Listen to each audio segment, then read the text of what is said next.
అందరికి ఎలా ఉన్నారండి? బాగున్నారా? నేను మీ దుర్గాలీల. ఇప్పుడు దసరా దేవి నవరాత్రులు కదండి. దసరా జరుగుతుంది కదా, అమ్మవారిని నిలబెట్టి పూజలే చేస్తూ ఉంటారు కదా. ప్రతిరోజు ఒక్కొక్క నైవేద్యం వండి దండం పెట్టుకుంటారు అమ్మవారికి. అలాగే నేను ఒక స్వీట్ ఐటమ్ చేశానండి, దేవుడికి కూడా పెట్టుకునేలాగా. అందరికీ తెలిసిన స్వీటే, కాకపోతే నేను ఎలా చేస్తాను అనేది చూపించానమాట. అందరూ చాలా మెత్తగా చేసుకుంటారు, నేను మెత్తగా కాకుండా కొంచెం క్రిస్పీగా ఉండేలా చేశానండి. ముక్కలాగా ఉండేలా చేశాను అనమాట. అదేనండి డబల్ కా మీఠా. అది ఎలా చేసామో దాని ప్రాసెస్ ఏంటో వీడియోలోకి వెళ్ళిపోదాం. బ్రెడ్ తీసుకున్నానండి, మిల్క్ బ్రెడ్ ఒక హాఫ్ ప్యాకెట్ తీసుకున్నాను అనమాట. ఒక ఫుల్ ప్యాకెట్లో సగం హాఫ్ ప్యాకెట్ బ్రెడ్ తీసుకున్నానండి. సైడ్లు అవి నేను కట్ చేయలేదు, ఎందుకంటే సైడ్లు కట్ చేసి పని ఉండదు. బాగా డార్క్గా మాడిపోయినట్టు ఉంటే కనుక కట్ చేయాలండి. ఇలా లైట్గా ఉంటే సైడ్లు అసలు నేను కట్ చేయను, ఎప్పుడూ కూడా కట్ చేయను. ఒకవేళ బ్రెడ్ చుట్టూ నల్లగా ఉంటే అప్పుడు కట్ చేస్తాను అనమాట. ఇలా 4 ముక్కల కింద చేసుకోవాలండి. ఒక్కొక్క పీస్ని 4 ముక్కల కింద చేసుకోవాలి.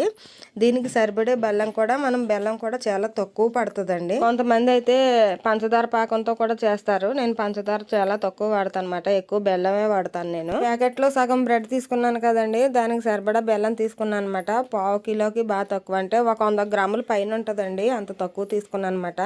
స్వీట్ అయితే చాలా తక్కువ పడుతుందండి. ఆల్రెడీ బ్రెడ్లో స్వీట్ ఉంటుంది కనుక ఎక్కువ స్వీట్ వేసుకుని పని ఉండదు. అందులో వాటర్ పోసుకున్నానండి, 3 గ్లాసులు వాటర్ పోసుకుని మరిగించుకుంటున్నాను. పాకం అయితే వచ్చే పని లేదు, బెల్లం కరిగితే సరిపోతుంది. బెల్లంలో కొంచెం యాలక్కాయల పొడి వేసుకున్నానండి, 2 యాలక్కాయలు దంచుకుని వేసుకున్నాను, అవి కూడా మీకు కనిపిస్తున్నాయి.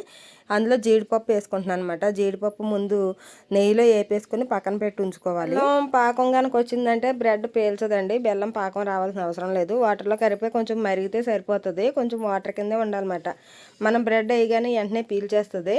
ఈలోపు జీడిపప్పుని కొంచెం నెయ్యి వేసుకుని నెయ్యిలో వేపుకుని పక్కన పెట్టుకుందామండి. నెయ్యి ఎక్కువ వేస్తున్నాను, ఎందుకంటే అదే నెయ్యిలో నేను మళ్ళీ బ్రెడ్ కూడా వేపుతానండి. నేతులు వేపుతాను అనమాట బ్రెడ్. చాలామంది ఆయిల్లో వేపుతారు, లేకపోతే రేకు మీద కాలుస్తారు కొంచెం నెయ్యి వేసి. అలాగైతే మెత్తగా పేస్ట్ లాగా అయిపోతుందండి. నెయ్యిలో వేపుకున్న బ్రెడ్ క్రిస్పీగా ముక్కలాగా ఉంటుంది, కొలది తినాలనిపిస్తుంది అనమాట. చాలా టేస్ట్, చాలా రుచిగా ఉంటుందండి. నేను ఎప్పుడు డబల్ కా మీఠా చేసినా కూడా ఇలాగ చేస్తానండి. ఇంట్లోకి బయట ఏదైనా మనం ఇంట్లో ఫంక్షన్లు ఏదైనా చేసుకున్నప్పుడు కూడా నెయ్యితోటే చేస్తానండి. ఐటమ్ ఏదైనా కూడా.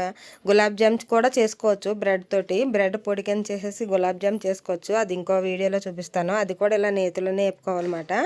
ఇప్పుడు ప్రస్తుతానికి డబల్ కా మీఠా కనుక దీని ప్రాసెస్ చూపిస్తున్నానండి. చాలా సింపుల్, చాలా ఈజీ. కాకపోతే మనం ఎక్కడికన్నా ఫంక్షన్లకు అది వెళ్ళినప్పుడు అక్కడ భోజనాల దగ్గర అది పెడతారు కదా స్వీట్, అది చాలా మెత్తగా ఉంటుంది అన్నమాట. ఒక ఐస్ క్రీమ్ టైప్లో ముద్దలాగా ఉంటుంది. అలా ఉంటే తొందరగా ఎవరికి ఇష్టపడరండి, ఎవరికి మ్యాక్సిమం నచ్చదు. స్వీట్ అంటే ఇష్టపడే వాళ్ళు కూడా నచ్చదు కూడా. అలా ముద్దలా ఉంటే, ఇలా పొడిగా ఏ పీస్కి ఆ పీస్ ఉంటే తినని వాళ్ళు అంటూ ఎవరో ఉండరండి. జ్యూసీలాగా ఉంటుంది, మనం చేతితో కూడా తీసుకు తినొచ్చు. స్పూన్ అయితే అవసరం లేదన్నమాట, అంత బాగుంటుంది. ఇంకా నెయ్యి వేసాను కదండి, నెయ్యి ఎక్కువ పీలుస్తాయి. బ్రెడ్ మెత్తగా ఉంటుంది కదా, నెయ్యి గవ్వబా పీలుస్తాయి అన్నమాట. కాక మీద ఉన్నప్పుడు బ్రెడ్ మనం ముక్కల కింద కోసుంచుకున్నాం కదండి, ఆ బ్రెడ్లో వేసేసి అందులో ఆయిల్లో తొందరగా వేపాలన్నమాట. అది నెయ్యిలో, ఆయిల్ కాదండి, ఆయిల్లో కూడా వేపుకోవచ్చు. ఆయిల్లో వేపుకున్నది వేరే టేస్ట్ అవుతుంది, నేతిలో వేపింది అయితే చాలా బాగుంటుంది అన్నమాట. నేను నెయ్యిలోనే వేపుతున్నాను, కానీ అంత నెయ్యి ఒకేసారి వేయకూడదండి, నెయ్యి ఎక్కువ పీల్చేస్తాయి. ఆ 4 ముక్కలకి ఎంత సరిపోతుందో అంత వేసుకోవాలి. అందులోనే కొంచెం బ్రౌన్ కలర్ రంగులో దోరగా కలర్ వచ్చిందాక వేపుకోవాలి. కొంచెం టైం ఎక్కువే పడుతుంది, ఎక్కువ పట్టినా స్లోగా చేసుకోవాలండి. హడావిడిగా చేస్తే మెత్తగా అయిపోద్ది అన్నమాట. ఇలాగ చేసి ఒకసారి ట్రై చేయండి, నేను చూపించే విధంగా ట్రై చేయండి. అలా దోరగా 2 వైపులా కాలాలండి, 2 వైపులా కాలితే గట్టిగా అవుతుంది అన్నమాట బ్రెడ్. మనం ఎలాగ పాకంలో వేసాక అది పీల్చుకుంటుంది కదా, అప్పుడు కొంచెం మెత్తగా వస్తుంది అన్నమాట. జ్యూసీ ముక్కల కింద వస్తాయి. తొందరగా ఏగట్లేదని హై ఫ్లేమ్లో పెడితే మాడిపోతాయండి, మాడిపోతే చేదిచ్చేస్తుంది అన్నమాట. మాడకుండా జాగ్రత్త మెల్లిగా వేపుకోవాలండి. వెడల్పుది ప్యాన్ కూడా పెట్టుకోవచ్చు, కాకపోతే ఆయిల్ ఇది మనం వేసే ఆయిల్ అయినా నెయ్యి అయినా కానీ ఎక్కువ పడుతుంది అన్నమాట. అలా ఎక్కువ పట్టకుండా ఒక్కొక్క స్పూను 2 స్పూన్లు వేసుకున్నట్లకి సరిపడి అంతా వేసుకోవాలంటే ఇలా చిన్న కళాయిలోనే వేపుకోవాలి. ఎప్పుడు కూడా ఇలాగే చేసుకోవాలండి, 2 వైపులా కాల్చుకోవాలి. ఇంకొక వైపు కాలినీరు ఇంకో పక్కకు తిప్పుతున్నాను. మెల్లిగానే సిమ్లో పెట్టుకునే చేసుకోవాలి. నెయ్యితో చేసింది ఎప్పుడు కూడా.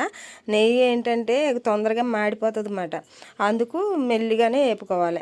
అంత నెయ్యి పోసాక కొంచెం మిగిలిందండి, అలా వేపినవి అన్నీ తీసి పక్కన పెట్టుకోవాలన్నమాట. అన్నీ ఒకేసారి వేయాలండి పాకంలోని. పాకం అయితే రెడీ అయిపోయింది, పాకం కాదు బెల్లం కరిగిన వాటర్ అన్నమాట. అది వేడిగా ఉన్నప్పుడే వేసేయాలి మనం. కాకపోతే బాగా మరుగుతున్నప్పుడు మనం ఇందులో తీసి వెంటనే అందులో వేసామంటే పేసంలాగా అయిపోతుంది. అలా కాదు, మనం వేపేసుకుని బ్రెడ్ పక్కన పెట్టుకుని అది చల్లారాక పాకం కూడా కొంచెం గోరువెచ్చ మీద ఉన్నప్పుడు వేసుకోవాలన్నమాట బ్రెడ్. అలా వేసుకుంటేనే బాగుంటుందండి, లేకపోతే మెత్తగా అయిపోతాయి. కంగారు పడి తొందరగా అన్నీ ఒకసారి వేసేసినా ఏగవండి. ఒక 4 ముక్కలు 5 ముక్కలు వేసుకోవాలన్నమాట. మనం వేసే నెయ్యికి సరిపట్టు ఎంత సరిపోతే అంతకు వేసుకోవాలి. బ్రెడ్ అందులో వేయగానే అలా తిప్పుతూ ఉండాలండి, లేకపోతే మొత్తం అంతా ఒకటే లాగేస్తుంది అనమాట. అలా తిప్పుతూ ఉండాలి, సరిపోతే ఇంకొంచెం వేసుకుంటూ ఉండాలన్నమాట. నేను అలా కొంచెం వేసి అలా వేపుతూ వచ్చానండి. అలా వేపాక అన్నీ పక్కన పెట్టేసుకున్నాను. ఇది బెల్లంది కూడా తీసుకుని పక్కన పెట్టుకున్నాను అనమాట. బ్రెడ్ ఆల్రెడీ రెడీ అవుతుంది కదా అనేసి బెల్లం కూడా రెడీగా పెట్టుకున్నానండి. జీడిపప్పు కూడా వేపేసి పెట్టుకున్నాను. ఇంకా మనం వేసేసి కలపటమే. కలిపాక మనం మళ్ళీ అందులో గెరిటి పెట్టి కలిపామంటే మెత్తగా అయిపోతుందండి. ముక్కలాగా ఉండాలంటే గెరిటి పెట్టకూడదు అనమాట. నేను చూపించిన విధంగా చేస్తే సరిపోతుంది. పాకం అయితే రెడీగా ఉందండి. బ్రెడ్ కూడా వేగిపోయింది, అది కూడా రెడీగానే ఉంది. ఇంకా బ్రెడ్ వేయటమేనండి, ఇంకా పాకంలో వేసేయటమే. పాకంలో వేసేసి గిన్నె తిప్పాలన్నమాట. పాకం పైకి కిందకి వచ్చేలాగా గిన్నెతో తిప్పాలి. ఒకసారి ఎప్పుడైనా అయితే గెరిటి పెట్టి మామూలుగా తిప్పాలి, కానీ మెత్తగా అయ్యాక గెరిటి పెట్టకూడదు. ఇంకో పాకంలో వేసేసానండి, బ్రెడ్ మొత్తం వేసేసాను. ఇంక వేపుకున్న జీడిపప్పులు కూడా వేసేసాను. ఒకసారి చుట్టూ అలా తిప్పుకోవాలన్నమాట. మొత్తం వాటర్ పైకి కిందకి వచ్చి పై ముక్కలు కూడా నానతాయి, తొందరగానే నానిపోతుంది. ఇంక వేయగానే ఒక్కసారి గెంటుతో అనాలి. ఆ ముక్కలాగా ఉండాలంటే ఒకసారి 2 సార్లు అనాలి అంతే. మళ్ళీ అసలు గెరిట్ అనేది పెట్టకూడదండి. గెరిట్ పెట్టామంటే మెత్తగా అయిపోద్ది అన్నమాట. గెరిట్ పెట్టకుండా గిన్నెతో పాకం అటు ఇటు తిప్పితే మొత్తం పాకం అంతా లాగేస్తుందండి. జ్యూసీ కింద అయిపోతాయి ఈ ముక్కలు. ఇంకో మొత్తం అంతా పాకం అంతా లాగేసింది, కొంచెం ఉందన్నమాట, లాగుతుంది. ఇంకా గెరిటి పెట్టి అనకుండా అలా ఉంచటమే. ఆ ఒక ముక్క మీకు తీసి చూపిస్తాను ఎంత జ్యూసీలాగా ఉంటుందంటే.